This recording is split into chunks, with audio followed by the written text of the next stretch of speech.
Hey guys, welcome to the review show. My name's Awesome. Mickey 17 stars Robert Pattinson. A disposable employee is sent on a human expedition to colonize the ice world Nibelvane. Robert Pattinson is an actor who has come a very, very long way. He, was known as the boy in Twilight, and now he is Batman, and now he is in movies like this with an Oscar-worthy director.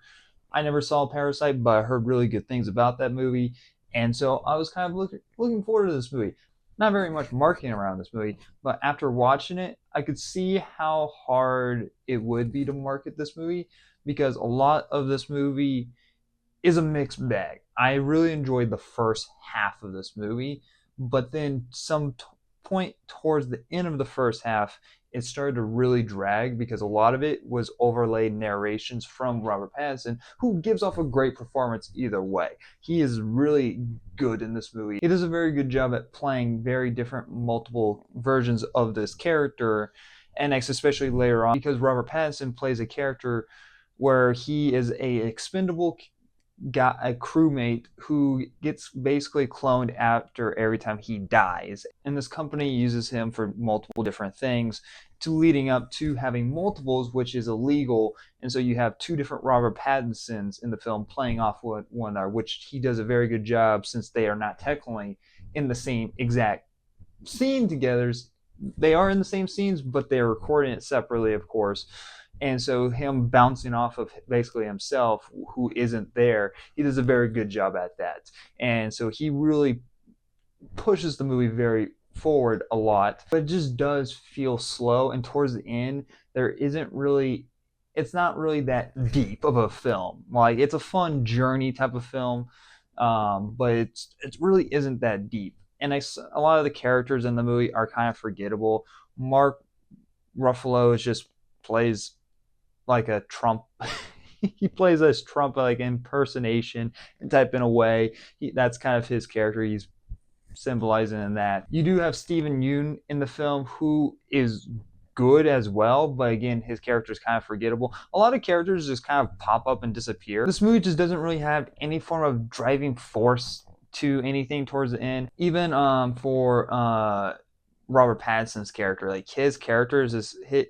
Even though the Robert Pattinson's performance is very well, his character down to the writing is kind of weak. Even though this movie is 2 hours and 17 minutes long, you don't really spend any time of understanding the character or understanding what's the purpose of the movie in any way because most of the movie is like this montage of going through these different versions of Mickey, and eventually the movie slows down until you meet Mickey 17, who is then becomes a multiple, and next you have Mickey 18, and that's kind of where the film majority takes place for the second half of the film. And I kind of wish that we spent time with the other Mickeys to get that grasp of that connection with then the later version of Mickey and Robert Pattinson's character. I believe this movie is based off a book called Mickey 7, so I don't know if that's just, I never read the book, so I don't know if that's just the book taking place of Mickey 7 and next there is more Mickeys after that, or is it just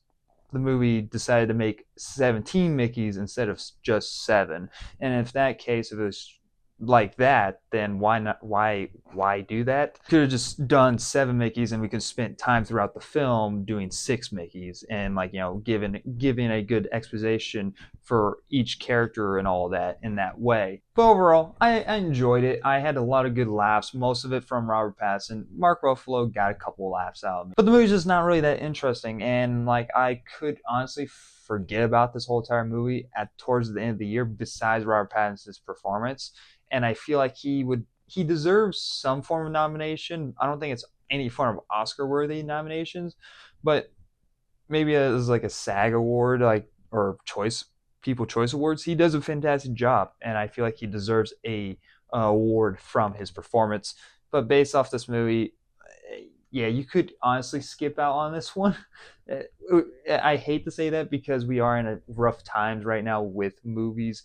Of when it comes, there's plenty of movies coming out. It's just that the quality of them are not there. I'm gonna give Mickey 17 a C plus. Had a good time with it, but like I said, the movie doesn't really dive that much into this world, into Mickey himself as a character, or even this ice planet that they're going to. Like, I would have really loved to explore more of this planet than just get mostly an hour of just simply overlaid narration montages. Instead of that, like, that would have been more cool than what we got. And so, yeah, overall, if you guys have time, go watch it.